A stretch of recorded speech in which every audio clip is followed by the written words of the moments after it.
სპორტსმენების დაზღვევის და სპორტული გუნდების დაფინანსების შესახებ შეკითხვები უმაღლესი საბჭოს ოპოზიციამ მერაბ ნაგერვაძეს დაუსვა.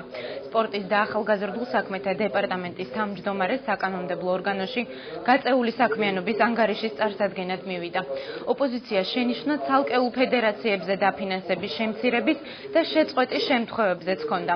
უმრავლესობა კი ფედერაციებისთვის სამუშაო ოთახების გამოყოფის საკითხით დაინტერესდა. მეტაქსას ქუჩაზე მდებარე ორსართულიანი შენობა შესაძლოა ფედერაციებს გადაეცეს. ნაგერვაძის ინფორმაციით დეპარტამენტი შეზღუდული შესაძლებლობების მქონე სპორტსმენებსაც დააფინანსებს.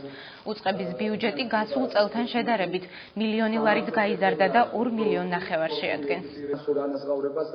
ბიუჯეტი აქვს გაორმაგებული წინა წელთან შედარებით, აქვს უამრავი პროგრამა და პროგრამა, რომელსაც მუშაობენ, მაგრამ მე მაინც ვფიქრობ, უნდა იყოს ოპტიმალიზაცია ამ პროგრამების, ანუ მიმართულებები უფრო უნდა იყოს გამოკვეთილი, სწორი მიმართულებით გამოკვეთილი, უნდა იყოს კოორდინაცია მუნიციპალიტეტებთან, იმიტომ რომ იმათაც აქვს თავიანთი ბიუჯეტი, იმათაც აქვს თავიანთი სპორტული მიმართულებები, რომ არ მოხდეს გადაფარვები და აჭარის დეპარტამენტმა უნდა მიაქციოს ყოველთვის აჭარის ნაკრებებს, უნდა მიაქციოს სპორტულ ისეთ ორგანიზაციებს, რომლებიც ვთქვათ ვერ ახორციელებს ცალკე მუნიციპალიტეტი. ბუნებრივად შემიძლია შედეგს. ჩემი აზრით შედეგი არის.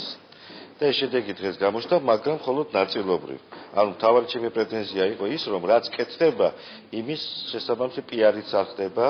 ეს არის ძალიან ცოცხალი, ყველაზე ცოცხალი დეპარტამენტი, რომელიც მუშაობს, რომელიც შეიძლება უშვებს შეცდომებს, რომელიც ძალიან აქტიურია, ახსავს ენთუზიაზმით და მე მგონი ეს 2 საათიანი დღეს ჯაბაასი მათ დაეხმარება იმაში, რომ სრულყოფილად თავისი მუშაობა. პრეზენტაცია დამაკმაყოფილებელი იყო. ზოგადად საჭიროა ვფიქრობ მოკვლევის ჩატარება.